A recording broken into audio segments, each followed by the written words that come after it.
Μέσα στον εαυτό του, μέσα στο κεφάλι του, μέσα στο μυαλό του κάθε νέος, πρέπει να σκέφτεται ότι μπορεί να πάει όπου έχει όρεξη να πάει. Εγώ μπορώ να πω είχα μεγάλη τύχη να πάω ίσως πιθανώς πιο μακριά από ό,τι ήλπιζα να πάω στην αρχή. Γιατί όλα γύρω μας λένε ότι είναι αδύνατο. Αρχίζουν από την οικογένεια συχνά. Οι οικογένειες λένε αυτό δεν μπορεί να το κάνεις ποτέ εσύ. Είναι πολύ δύσκολο. Τίποτα δεν είναι δύσκολο. Γι' αυτό νομίζω αυτός ο τίτλος για μένα ήταν πολύ σοβαρός, ότι δεν υπάρχει όριο.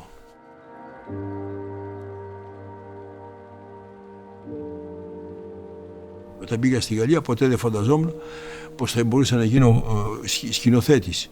Γιατί τίποτα δεν με είχε ετοιμάσει από εδώ. Το όνειρο ήταν εκεί. Εκείνη την εποχή ήταν πολύ πιο δύσκολα τα πράγματα για να φύγει κανένας. Όταν έφτασα στο Παρίσι είχα προβλήματα. Και όταν έφυγα από την Ελλάδα έτσι το ήξερα. Έπρεπε να αντιμετωπίσω τη ζωή μόνος μου. Φυσικά είχε πολλές δυσκολίες. Οι ευκολίες δεν έρχονται ποτέ αμέσως.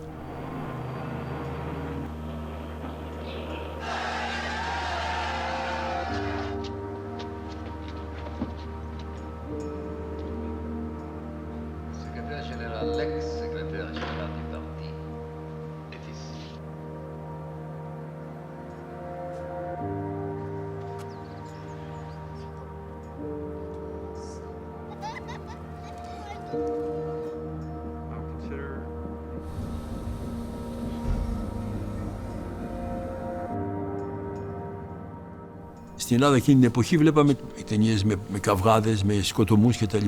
Αν είχε κανένας όνειρα να γίνει αεροφλίν, γιατί δεν ξέραμε τίποτα, ποιος έκανε τον αεροφλίν, τι είχε πίσω από τον αεροφλίν, και κατάλαβα στη Γαλλία, ιδίως στη γαλλική σινεματέκα, με στη Γαλλία στις γενικές γραμμές, ότι υπήρχαν ταινίες, γινόταν ταινίες της ποιότητας της αρχαίας τραγωδίας, της τραγωδίας γενικά.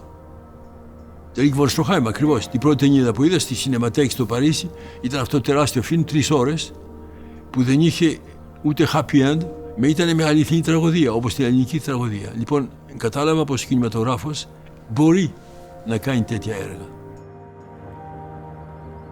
Το πρώτο πράγμα είναι το συναίσθημα. Αν δεν υπάρχει συναίσθημα, κατά τη γνώμη τη δικιά μου, δεν υπάρχει φιλμ. Είναι το ίδιο με τη ζωγραφική, παραδείγματι. Όταν κοιτάζει κανένα τον Van Gogh, τι σκέπτεται. Καθένα σκέπτεται διαφορετικά πράγματα, με αμέσως προκαλεί μια βαθιά σκέψη, ένα βαθύ αίσθημα. Σαν από τις πρώτες μου ταινίες, όπως το εξηγώ μέσα στο βιβλίο, ότι οι ηθοποιοί το διαβάσανε και λέει ήθελα να το κάνω μαζί σου. Και ο φόβος ήταν και πολύ μεγάλος, γιατί φυσικά είναι μεγάλη ευθύνη του σκηνοθέτη κάθε φορά που κάνει ένα φιλμ, όσο δυνατόν να είναι μια επιτυχία. Κάθε φορά είναι διαφορετικά γραψίματα. Είναι καταρχήν το γράψιμο του σενάριου, ύστερα το γράψιμο με τους ηθοποιούς, που προσωπικά νομίζω είναι οι αληθινοί συνεργάτες ενός φιλμ, και ύστερα το μοντάζ, που είναι η τελειωτική γραφή τελικά, και είναι και πιο σοβαρή και πιο επικίνδυνη. Και εμένα μου αρέσει να δουλεύω πολύ στο σενάριο, περνάω πολύ χρόνο στο σενάριο. Λοιπόν, το ουσιαστικό είναι, κατά τη γνώμη μου, να προσπαθεί συνεχώς ο σκηνοθέτης να βαστίξει την ιδέα που είχε στην αρχή.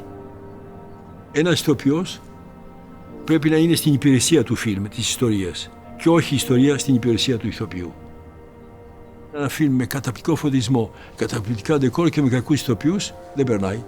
Το αντίθετο περνάει.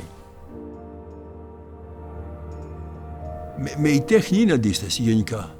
Όλη η τέχνη είναι αντίσταση εναντίον της ζωής με τις επαναλήψεις συνεχώς. Με τις αδικίες της, η τέχνη προσπαθεί να ανοίξει μικρούς δρόμους, δεξιά και αριστερά, να δείξει άλλα πράγματα και να είναι εναντίον αυτής της συνήθειας.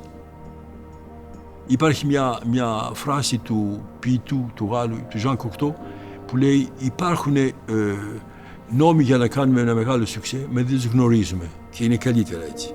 Λοιπόν, το ζήτα το κάναμε και εγώ και οι συνεργάτες μου σαν μια φωνή εναντίον. Και εγώ και ο Μοντάν και ο Σεμπούν και η Σινιωρέ, όλοι μας είμαστε σίγουροι πως θα είχαμε δυνατές επιθέσεις εναντίον μας. Φυσικά. Με νομίζω πως ήταν απαραίτητο να την κάνουμε την ταινία. Και είμαστε όλοι κατάπληκτοι όταν είδαμε ότι ο κόσμος έτρεξε να τη δει την ταινία. Όχι αμέσως. Όχι αμέσως. Υπάρχουν ιδίως έργα περισσότερο για μένα και παρόλο οι σκηνοθέτες που σου δίνουν την όρεξη να κάνεις ταινίες λέγοντας αυτό είναι δυνατόν. Και είναι και απαραίτητο και είναι και ποιητικό. Είχα τεράστιο θαυμασμό για τον Κρίς, για τη δουλειά του. Και όταν έτυχε να τον γνωρίσω κατά τύχη μέσω των Μοντάν, αμέσως έγινε μια σχέση μεταξύ μας. Τόσο πολύ που όταν έκανε την ομολογία, σε μια στιγμή μου λέει: εγώ τι μπορώ να κάνω μέσα στο φιλμ σου. Και έκανε τις φωτογραφίες του φιλμ. Και επίσης έκανε και ένα μικρό φιλμ, ένα making of. Το πρώτο making of το έκανε ο Chris Marker μέσα στην ομολογία.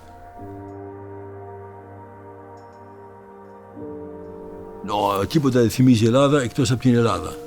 Το Παρίσι είναι το Παρίσι, η Ελλάδα είναι η Ελλάδα. Νοσταλγία υπάρχει για την πατρίδα, φυσικά σε μερικά φιλμ ναι, υπάρχει. Φυσικά δεν μπορεί να βάλει κανένας την νοσταλγία του που είναι ένα θέμα πολύ προσωπικό και ειδικό να τα βάλει σε όλα τα φιλμ. Γιατί αγαπώ το σινεμά. Γιατί κάθεται κανένας εδώ σε μια θέση με άλλους ανθρώπους γύρω και κάνει ένα ταξίδι καταπληκτικό επί 2 ώρες, φεύγει από την καθημερινότητα, φεύγει από τα προβλήματά του και ζει μια άλλη ζωή για 2 ώρες. Και αυτό νομίζω είναι καταπληκτικό.